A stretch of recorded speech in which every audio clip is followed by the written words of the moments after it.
Listening test. You will hear a number of different recordings and you will have to answer questions on what you hear. You will have time to read the instructions and questions and you will be given time to check your work. All the recordings will be played once only. The test is in 4 parts. Now turn to part 1. You will hear a man asking about voluntary work in the village that he has just moved to. First, you have some time to look at questions 1 to 7.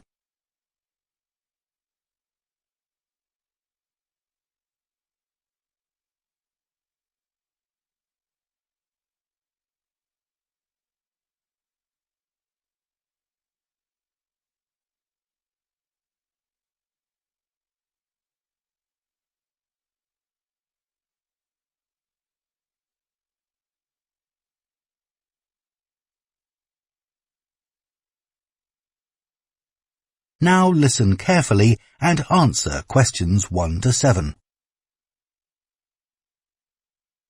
Hello, Jane Fairbanks speaking. Oh, good morning. My name's Frank Pritchard. I've just retired and moved to Southo. I'd like to become a volunteer, and I gather you coordinate voluntary work in the village? That's right. What sort of thing could I do? Well, we need help with the village library. We borrow books from the town library, and individuals also donate them. So one thing you could do is get involved in collecting them, if you've got a car, that is. Yes, that's no problem. The times are pretty flexible, so we can arrange it to suit you. Oh, another thing is the records that we keep of the books we're given, and those we borrow and need to return to the town library. It would be very useful to have another person to help keep them up to date. Right. I'm used to working on a computer. I presume they're computerized? Oh, yes. Is the library purpose-built? I haven't noticed it when I've walked around the village. No, we simply have the use of a room in the village hall. The West Room. It's on the left as you go in. Oh, I must go and have a look inside the hall. Yes, it's a nice building. Do you run a lunch club in the village for elderly people? I know a lot of places do. Yes, we have a very successful club. I could help with transport, if that's of any use. Oh, definitely. People come to the club from neighbouring villages, and we're always in need of more drivers. And does the club have groups that focus on a particular hobby too? I could get involved in 1 or 2, particularly if there are any art groups. Excellent. I'll find out where we need help and get back to you. Fine. What about help for individual residents? Do you arrange that at all? Yes, we do it as a one-off. Oh, in fact, there's Mrs. Carroll. She needs a lift to the hospital next week, and we're struggling to find someone. When's her appointment? On Tuesday. It would take the whole morning. I could do that? Oh, that would be great. Thank you. And also next week, we're arranging to have some work done to Mr. Salisbury's house before he moves, as he isn't healthy enough to do it himself. We've got some people to decorate his kitchen, but if you could do some weeding in his garden, that would be wonderful. OK, I'd enjoy that. And presumably the day and time are flexible? Oh, yes. Just say when would suit you best, and we'll let Mr. Salisbury know. Good. Before you hear the rest of the conversation, you have some time to look at questions 8 to 10.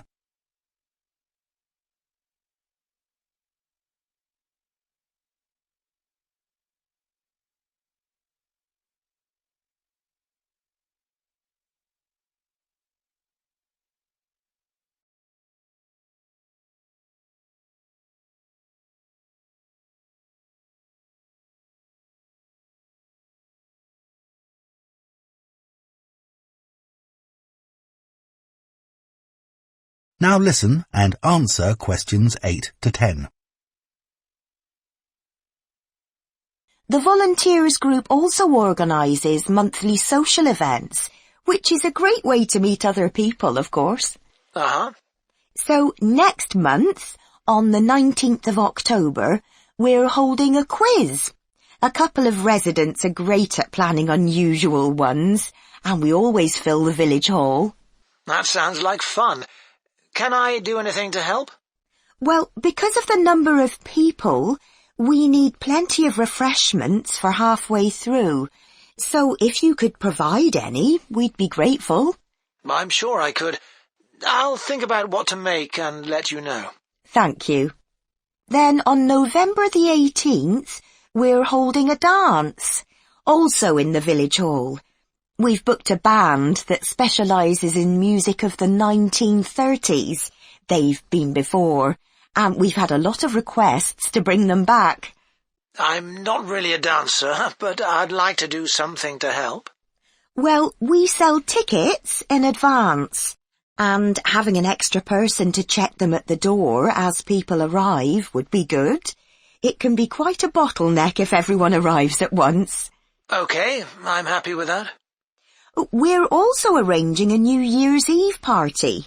We're expecting that to be a really big event, so instead of the village hall, it'll be held in the Mountfort Hotel. The... Mountfort. M-O-U-N-T-F-O-R-T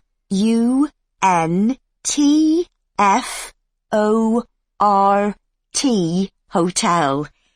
It isn't in Southo itself, but it's only a couple of miles away. The hotel will be providing dinner, and we've booked a band. The one thing we haven't got yet is a poster. That isn't something you could do by any chance, is it? Well, actually, yes. Before I retired, I was a graphic designer, so that's right up my street. Oh, perfect. I'll give you the details, and then perhaps you could send me a draft? Of course. That is the end of part 1. You now have half a minute to check your answers to part 1.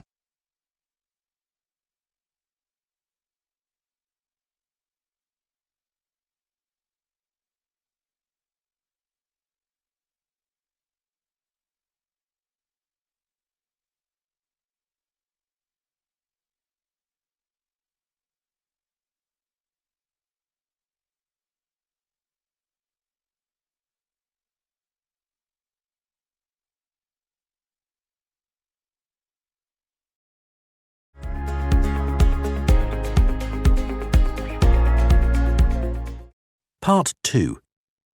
You will hear a guide at a tourist attraction called Oniton Hall talking to a group of visitors. First, you have some time to look at questions 11 to 14.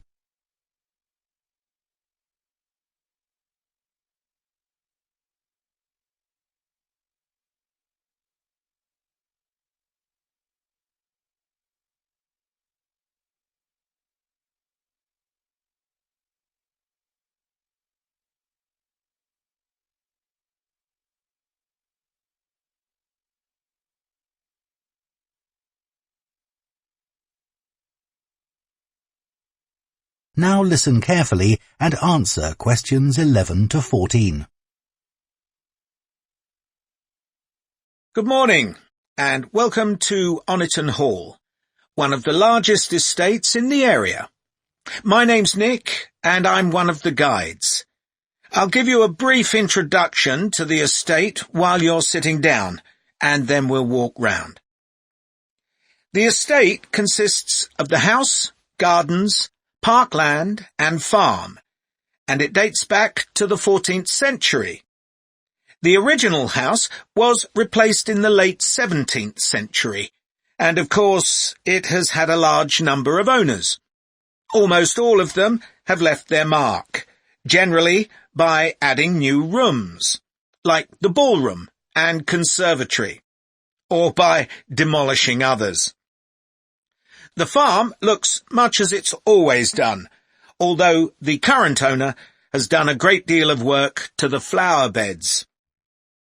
In the 17th century, the estate was owned by a very wealthy man called Sir Edward Downes. His intention was to escape from the world of politics, after years as an active politician, and to build a new house worthy of his big collection of books, paintings and sculptures. He broke off contact with his former political allies and hosted meetings of creative and literary people, like painters and poets. Unusually for his time, he didn't care whether his guests were rich or poor, as long as they had talent. Big houses like Oniton had dozens of servants until the 1920s or 30s, and we've tried to show what their working lives were like. Photographs, of course, don't give much of an idea, so instead, as you go round the house, you'll see volunteers dressed up as 19th century servants going about their work. They'll explain what they're doing and tell you their recipes or what tools they're using. We've just introduced this feature to replace the audio guide we used to have available. I see there are a number of children here with you today. Well, we have several activities specially for children, like dressing up in the sorts of clothes that children wore in the past. And as it's a fine day, some of you will probably want to play in the adventure playground. Our latest addition is child-sized tractors that you can drive around the grounds. Before you hear the rest of the talk, you have some time to look at questions 15 to 20.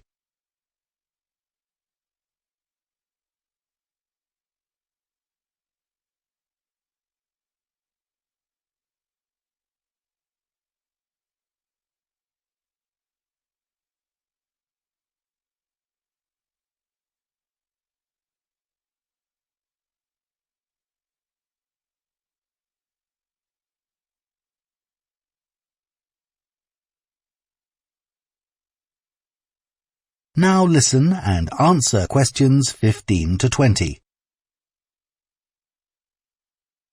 We'll also be going into the farm that's part of the estate, where there's plenty to do. Most of the buildings date from the 18th century, so you can really step back into an agricultural past. Until recently, the dairy was where milk from the cows was turned into cheese. It's now the place to go for lunch, or afternoon tea, or just a cup of coffee and a slice of homemade cake. The big stone building that dominates the farm is the large barn, and in here is our collection of agricultural tools. These were used in the past to plough the earth, sow seeds, make gates, and much more. There's a small barn, also made of stone, where you can groom the donkeys and horses to keep their coats clean. They really seem to enjoy having it done, and children love grooming them. The horses no longer live in the stables, which instead is the place to go to buy gifts, books, our own jams and pickles, and clothes and blankets made of wool from our sheep. Outside the shed, which is the only brick building, you can climb into a horse-drawn carriage for a lovely, relaxing tour of the park and farm. The carriages are well over 100 years old. And finally, the parkland, which was laid out in the 18th century with a lake and trees that are now well established. You'll see types of cattle and sheep that are hardly ever found on farms these days. We're helping to preserve them, to stop their numbers falling further. OK, well, if you'd like to come with me, we will start. That is the end of part 2. You now have half a minute to check your answers to part 2.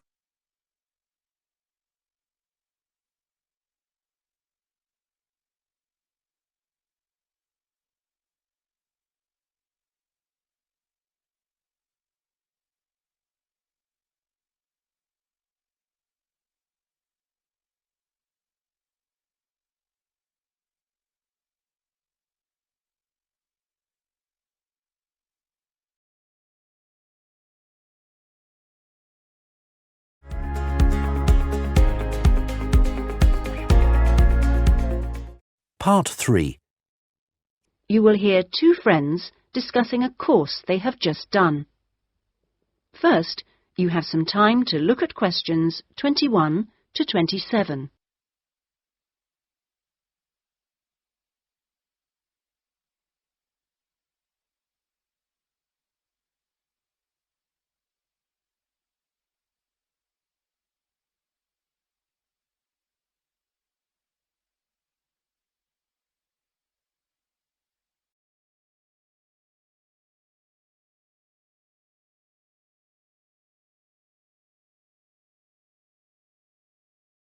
Now listen carefully and answer questions 21 to 27. Oh, Ben, I just remembered I never filled in that form for Nick. Ah. Did you do it? The course feedback form. Yes. If you want, we can do it together. I've got mine here. Is that okay? Yeah. Okay. Let's have a look then. What do we have to do? Let's fill in the top first. Let's see. Course code. It's communication in business. Okay. Communication in business. I do know that, but what's the code? CB16 something. CB162, isn't it? That's it. Okay. And dates. When did we start? I remember my birthday's on May 4th, and it was the day after. It must have been May 5th. Gosh, doesn't seem that long ago, does it? No. And we finish at the end of this week on Friday, so that's July 15th. 16th. Oh. Monday was the 12th. Yeah. Right, that was the easy bit. Now, let's have a look. Please give your comments on the following aspects of the course. Okay, what's the first one? Oh, course organisation. What do you think? Clear. It was, wasn't it? Yeah, I think the organisation was clear. Okay, anything else for course organisation? It was a good thing he gave us the course outline at the beginning in the first session. That was useful, so I'll put that down, shall I? Yeah. Now, going on to suggestions for improvement, one thing that wasn't so good, I think we could have done a bit more work at the beginning. I mean, at the beginning it seemed dead easy. Yeah. I thought it was going to be really easy, and then all of a sudden in the second half of the course, we got a whole load of work. Yeah. Reading to do and essays and things. Yeah, it'd be better if it was more even. Okay, now, course delivery. Does that mean teaching? Yeah, I suppose so. Well, what I thought was really good on this course was the standard of teaching. Actually, I mean, some of the teachers were better than others, but the standard generally was fine. Much better than other courses I've been on. Yeah, I agree. Let's put that then. Okay. What about suggestions for improvement? I didn't think it was all that wonderful when we had great, long group discussion sessions that went on for hours and hours. Right. I don't mean we shouldn't have group discussions, just that they shouldn't go on too long. Before you hear the rest of the discussion, you have some time to look at questions 28 to 30.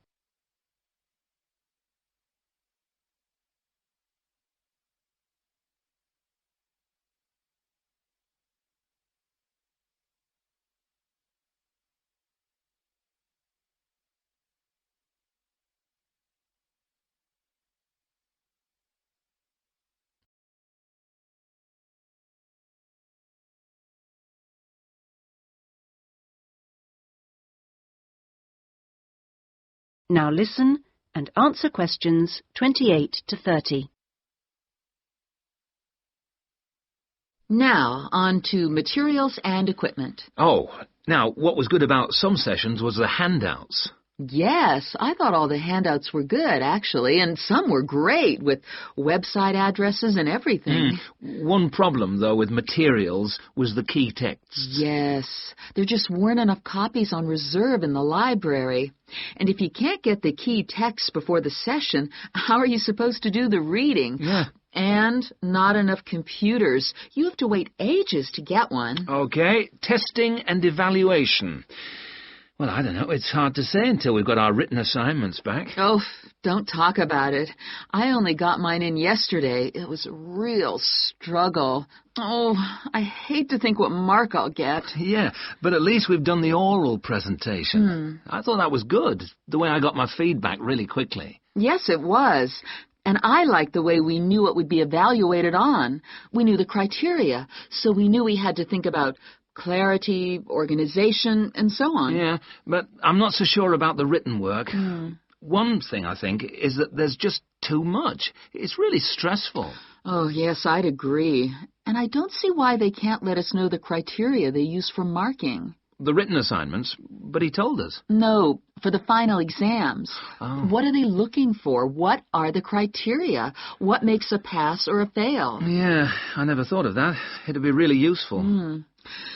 Okay, any other comments? I thought student support was excellent. Yeah, me too. Okay, excellent. Other comments? No, I can't think of anything else. Nor me. Okay, so that's done. Thanks, Ben. No, thank you. That is the end of section 3. You now have half a minute to check your answers.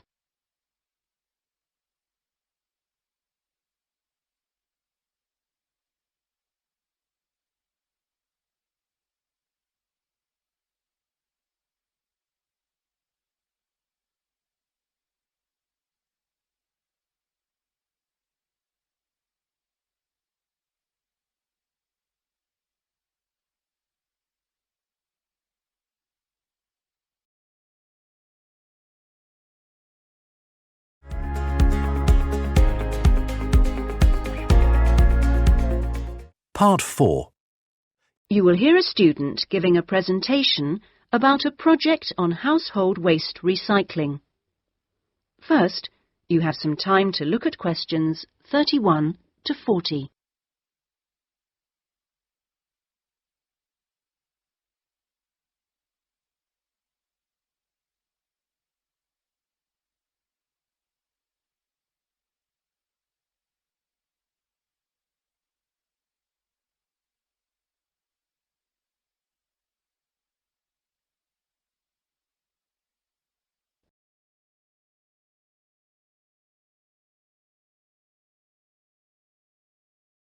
Now listen carefully and answer questions 31 to 40. Well, my group has been doing a project on how household waste is recycled in Britain. We were quite shocked to discover that only 9% of people here in the UK make an effort to recycle their household waste.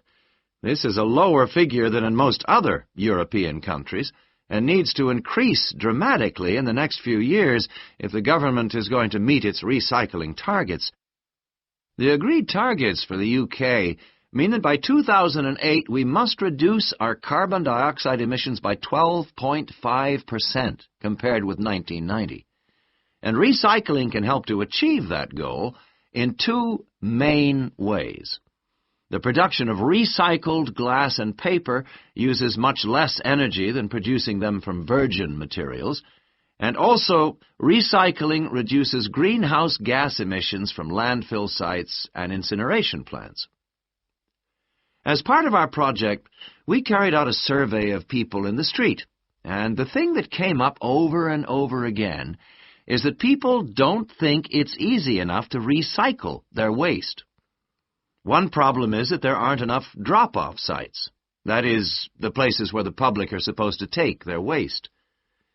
We also discovered that waste that's collected from householders is taken to places called bring banks for sorting and baling into loads.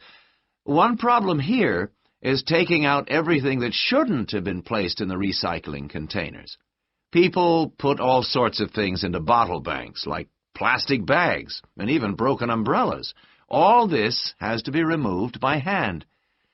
Another difficulty is that toughened glass used for cooking doesn't fully melt at the temperature required for other glass, and so that also has to be picked out by hand.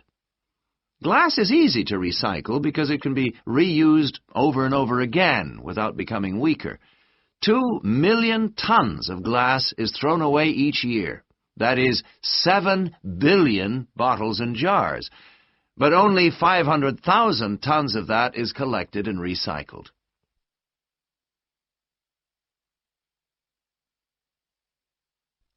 Oddly enough, half the glass that's collected is green, and a lot of that is imported, so more green glass is recycled than the UK needs. As a result, new uses are being developed for recycled glass, particularly green glass. For example, in fiberglass manufacture and water filtration. A company called CLF Aggregates makes a product for roads, and 30% of the material is crushed glass.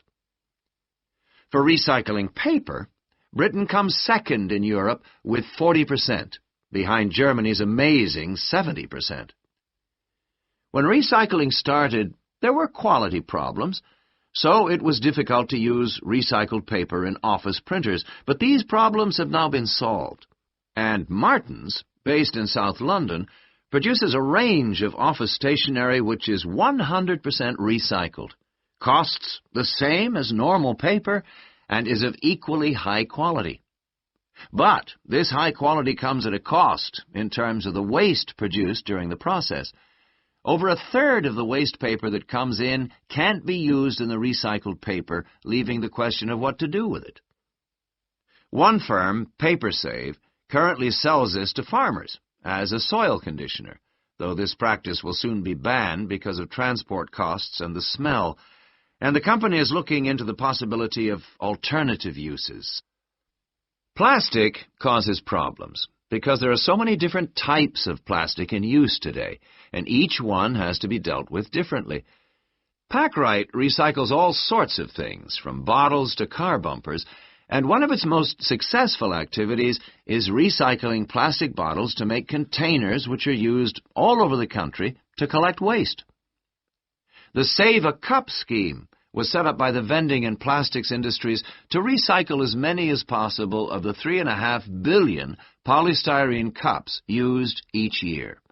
At the moment, 500 million polycups are collected, processed, and sold on to other businesses such as Waterford, which turns the cups into pencils, and Johnson & Jones, a Welsh-based firm, which has developed a wide variety of items, including business cards. Well, to sum up, there seems to be plenty of research going on into how to reuse materials. But the biggest problem is getting people to think about recycling instead of throwing things away. At least doing the research made us much more careful. That is the end of section 4. You now have half a minute to check your answers.